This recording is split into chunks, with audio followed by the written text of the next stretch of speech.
बिस्मिल्लाहिर्रहमानिर्रहीम अस्सलाम वालेकुम। अगरचे चीफ जस्टिस आमर फारूक इमरान खान के तमाम मुकदमात अपनी अदालत के अंदर लगाते हैं और फिर फैसले महफूज होते हैं, जब इंसाफ देना होता है तो उस वक्त कछुए की रफ्तार होती है, जब मुखालफत में बाकायदा फैसले देने होते हैं तो वहां पर खरगोश की रफ्तार पकड़ ली जाती है। लेकिन एक और मुकदमा है जो आमर फारूक की अदालत के अंदर नहीं था, बल्कि ये जस्टिस मियां गुल हसन औरंगजेब उनकी सरबराही के अंदर दो रुकनी बेंच ने आज समाअत किया और जो सुपरिटेंडेंट जेल है अडयाला उनको तौहीन अदालत के नोटिस जारी किए गए हैं। ये मामला क्या है, तफसीलात आपके सामने रखनी है। फलस्तीन की मदद के लिए पाकिस्तानी फौज रवाना हो रही है, ये जो खबर है इंतहाई अहमियत की अमल थी, लेकिन इस पर दफ्तर खारजा का क्या रद्द अमल है वो आपको बताना है। एतजाज एहसन ने आज जिस तरह नवाज शरीफ को इंसाफ मिला है इस पर बरस पड़े हैं, उनका क्या मौकफ है वो भी आपके सामने रखना है। पीपल्स पार्टी का एक तकड़ा वकील वो तहरीक इंसाफ के अंदर आज शामिल हुआ है। हालांकि तहरीक इंसाफ को इस वक्त लोग छोड़कर जा रहे हैं और इस मामले पर जो है वो इन वकील साहब ने क्यों शमूलियत अख्तियार की है ये भी आपको बताऊंगा। उम्मीद है आप समाप्त करेंगे और अपने कीमती फीडबैक से जरूर आगाह करेंगे। जब तक ये वीडियो पब्लिक होगी मुमकिन है शेख रशीद साहब का एक मुबैना इंटरव्यू वो नशर हो चुका होगा कि उनको भी किस तरीके से इमरान खान और तहरीक इंसाफ के खिलाफ उन्होंने बातें करनी है, और ये सारी चीजें वो हो चुकी होंगी और ये इतलात है जब मैं ये वीडियो बना रहा हूं। लेकिन जो फिक्स मैच है इस पर अब पीपल्स पार्टी भी बोल पड़ी है कि ये जो कुछ हो रहा है नवाज शरीफ के साथ ये सारा एक डील का नतीजा है। लेकिन अब ख्वाजा आसफ ने बताया है भाई डील तो सबसे हुई है, तो आपको नहीं पता, आप 16 महीने हमारे साथ रहे हैं कि किस तरह डील के तहत हमने हुकूमत की है। तो ख्वाजा आसिफ कहते हैं पीपल्स पार्टी आज हम पर इल्जाम लगा रही है कि ये फिक्स्ड मैच है। क्या पीपल्स पार्टी को पहले नहीं पता था कि ये फिक्स्ड मैच है? 16 माह हमारे साथ रहे तब इनको फिक्स्ड मैच का पता नहीं था? पीपी वाले बच्चे हैं, क्या उन 2 माह में ही पता चला कि ये फिक्स्ड मैच है? यानी उनका कहने का मतलब है भाई डील है, एनआरओ है, तो एनआरओ के तहत ही तो हमने तहरीक अदम एतमाद कामयाब की थी, एनआरओ के तहत ही तो इमरान खान और तहरीक इंसाफ को रास्ते से हटाया है। तो आज आप इतने बच्चे बनते हैं कि आप कहते हैं डील है, तो जब हुकूमत की डील के नतीजे में उस वक्त आपको याद नहीं था। अब आप देखिए तहरीक इंसाफ को लोग इस वक्त छोड़ के जा रहे हैं। रोजाना प्रेस कॉन्फ्रेंसेज होती हैं या कोई इंटरव्यू होता है उसके अंदर बताया जाता है कि इमरान खान के साथ हम रहे हैं लेकिन हम काके थे, हम जो है वो क्या कहते हैं बिल्कुल फीडर के अंदर दूध पीते थे, हमें नहीं पता था। लेकिन इमरान खान बड़ा बुरा आदमी था, वो फौज के बड़ा खिलाफ था, वो पाकिस्तान के बड़ा खिलाफ था और उसने बड़ी गद्दारी कर दी है।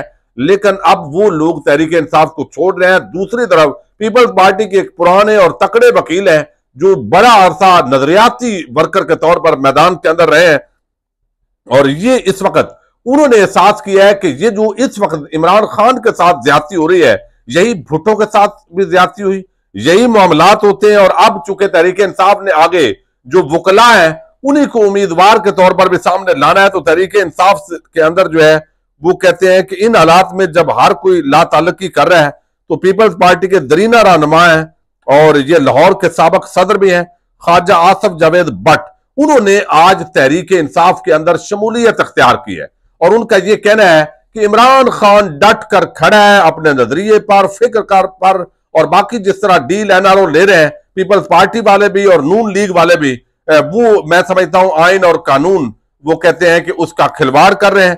तो ये जो जिस तरीके से उनकी स्टेटमेंट आई है ये एक मैं समझता हूं तहरीक इंसाफ के अंदर आम शमूलियत है।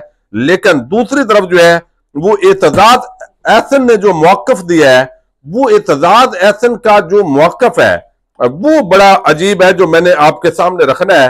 एतजाज एहसन कहते हैं कि ये किसी भी सूरत के अंदर जो नवाज शरीफ को आज जिस तरीके से ये सारा जो है वो रिलीफ मिला है, ये रिलीफ अगर कोई यहां पे नवाज शरीफ की जगह पर और बंदा होता तो ये नहीं मिलना था। ये इंसाफ का दोहरा मयार है और जजेस का भी उन्होंने बताया कि किस तरीके से वो ये सारी चीजें जो है वो होती है। एतजाज एहसन कहते हैं कि ऐसी जमानत का कोई कानून नहीं है। मेरा अब भी यही मौकफ है कि कानून इसकी इजाजत नहीं देता क्योंकि नवाज शरीफ एक सजा याफ्ता मुजरम है जो मफरूर रहे हैं। अगर नवाज शरीफ नाम ना होता तो ये आर्डर नहीं मिलना था। मफरूर शख्स ने किसी अदालत में पेश नहीं होना, उसने सीधा जेल जाना होता है और उसको पुलिस पकड़कर सीधा जेल ले जाती है। कानून ऐसे शख्स को कोई सहूलत नहीं देता। अदालत में इस वक्त पेश होना होता जब कोई शख्स मुल्जम हो, सिर्फ उस वक्त उसे राहदारी की जमानत दी जाती है। तो उनका कहना यह है कि चूंकि नवाज शरीफ का जो स्टेटस है वो मुल्जम का नहीं है बल्कि एक सजा याफ्ता मुजरम का है, तो मुजरम ने सीधा जेल जाना होता है। और वो कहते हैं कि जो सफारतकार थे लंदन के अंदर, उनका काम गिरफ्तार करके नवाज शरीफ को यहां पे भेजना था, ना कि उसको बयानिए बनाना और प्रोटोकॉल देना था। लेकिन अदलिया और जजेस किस तरीके से पाकिस्तान के जो इदारे हैं, नैब, हुकूमत, सब वो लेटे हैं। सरकारी वापसी हो रही है, पाकिस्तानी अवाम के मुंह पर एक ऐसा तमाचा मारा जा रहा है, मैं समझता हूं कि जिसके अंदर जो है वो वोट की जो इज्जत है पांव तले रौंद कर, एक शख्स बूट को इज्जत देकर वो जिस तरीके से सरकारी तौर पर उसको प्रोटोकॉल मिल रहा है, ये एक हैरत अंगेज सूरत हाल है। अब फलस्तीन के हवाले से एक जो स्टेटमेंट है वो गर्दिश कर रही थी और मैं खुद भी हैरान था कि आखिर पाकिस्तानी फौज जो है वो फलस्तीन कैसे जाएगी। और कुछ बैनुल अक़वामी कवानीन है और इस वक्त अगरचे इसराइल तो पांव तले रौंद रहा है सबको, लेकिन इसके बावजूद ये खबर चूंकि फैलाई गई, लेकिन अब दफ्तर खारजा ने जो है वो आज न्यूज कॉन्फ्रेंस की है और उन्होंने बताया कि गजा में जारी इसराइली मदालम के हवाले से पाकिस्तान का मौक़िफ़ वादे है। पाकिस्तान ने हमेशा अमन और मुज़ाकरात की बात की है। तवक्को है कि UN सिक्योरिटी काउंसिल गजा के सूरत हाल पर खातर खा इकदाम करेगी। मुमताज ज़रा बलोच का कहना है कि पाकिस्तान OIC एग्जीक्यूटिव कमेटी अलामिया का खैर मकदम करता है। अलामिया में गजा की नाकाबंदी और जंगबंदी का मुतालबा किया गया है। गजा मामले पर तुर्किया जो है उसका उन्होंने कहा है कि जिस तरीके से गारंटर की बात की गई है, गारंटर प्लान से अमन आता है तो पाकिस्तान खैर मकदम करेगा। गजा की सूरत हाल पर हर शख्स तशवीश में मुब्तला है। भारत ने फलस्तीन की सूरत हाल पर जो मौक़िफ़ अपनाया उनका अंदरूनी मामला है। और आगे वो कहते हैं पाकिस्तान में मुकीम गैर कानूनी गैर मुल्कियों से मुताल्लिक आम इजलास हुआ है, ये भी बताया। और उन्होंने बताया कि पाकिस्तान की जो फौज है उसको वहां फलस्तीन भेजने के हवाले से जो खबर है उसके अंदर कोई सदाकत नहीं है। तो ये जो मौक़िफ़ है ये बिल्कुल क्लियर आ गया है कि फलस्तीन की हिफाजत के लिए फौज भेजने का कोई फैसला नहीं हुआ। ये दो टोक अंदाज के अंदर दफ्तर खारजा ने आज वजाहत कर दी है। दूसरी तरफ आप देख रहे हैं कि जो भी इमरान खान के मुकदमात हैं वो एक चीफ जस्टिस बैठा हुआ है इस्लामाबाद हाईकोर्ट का, वो अपने पास लगाता है और फैसले महफूज कर लेता है। डिलेइंग टैक्टिक्स यूज होता है। उधर से ट्रायल कोर्ट जो है उसको ऐसे लगता है जैसे एक पेज पर जो सारे मामलात होते हैं वो सारी चीजें जो है वो चलती हैं।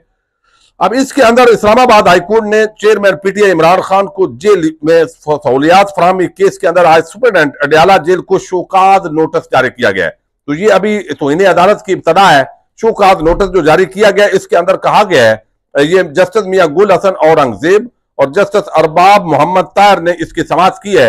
Deputy attorney general Arshad Mahmood Kiyani और अजमत बशीर जो तारड़ है वो अदालत में पेश हुए हैं। हुकूमत की जानिब से कोई भी वकील पेश नहीं हुआ। इस पर जो है मियां गुल हसन औरंगजेब ने लाअफसरान की ताखीर से आने पर शदीद बर्मी का इजहार करते हुए कहा क्यों ना जेल सुपरिटेंडेंट के खिलाफ तो इन्हें अदालत की कार्रवाई शुरू की जाए। समाज के दौरान मियां गुल हसन औरंगजेब ने कहा कि इस कोर्ट की मुआवनत के लिए कौन आएगा? हर कोई नवाज शरीफ की खुशियां मना रहा है, मिठाइयां बांट रहा है, आप सबको नवाज शरीफ की पड़ी है, उसका इस्तकबाल करने जाना है। जस्टिस मियां गुल हसन कहते हैं कि ये 5 साल साइकिल है। आखिर का चेयरमैन PTI साबक वज़ीर आज़म है। 1977 में मेरे वालिद भी जेल में रहे, मैं भी उनसे जेल मिलने जाता था। फिर वो कहते हैं वकील शेर अफजल मरवत, उन्होंने कहा कि हम चेयरमैन PTI से सिर्फ उस दिन मुलाकात कर पाते हैं जिस दिन केस हो।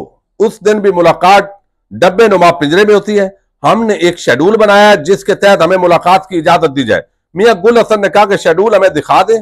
अदालत ने बगैर किसी रुकावट वकला के चेयरमैन PTI से मुलाकात की इजाजत दे दी है। अब ये जो जज साहब हैं इनको पता है, यानी इस वक्त जो हमारे चीफ जस्टिस इस्लामाबाद हाईकोर्ट हैं उनको ये अंदाजा है कि जिस तरह वो खिलवाड़ कर रहे हैं, बाकी जो 9 जजेस हैं इस्लामाबाद हाईकोर्ट के, किसी के पास भी जब मामला जाएगा 1-2 को छोड़कर तो वो यकीनन रिलीफ भी देंगे। बोगस मुकदमात है, उड़ जाएंगे, जमानत भी हो सकती है।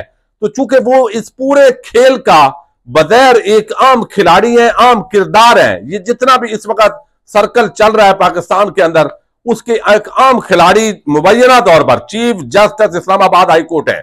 और ये उनका जो कंडक्ट है वो ज़हर कर रहा है। जब खुद इमरान खान उन पर अदम एतमाद का इजहार कर चुके हैं तो कम अज कम उनको अपनी कुछ तो क्रेडिबिलिटी का लिहाज करना चाहिए।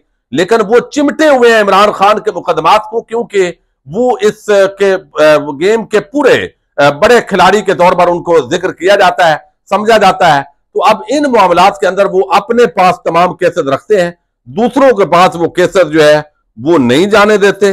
और अब ये बिल आखिर जो है ये एक फिक्स्ड मैच अपने अंजाम को पहुंच रहा है। देखते हैं, शोकाज नोटिस जारी हुआ है, आगे तो इन्हें अदालत की कार्रवाई सुपरिटेंडेंट आला के खिलाफ होती है या नहीं होती। लेकिन इस वक्त जिस तरह अदलिया, नैब, FIA, FBR और हुकूमत और हमारे ताकतवर इदारे नवाज शरीफ के सामने सरेंडर कर रहे हैं, यकीनन ये पाकिस्तानी कौम के उस राय का जो है वो तौहीन है।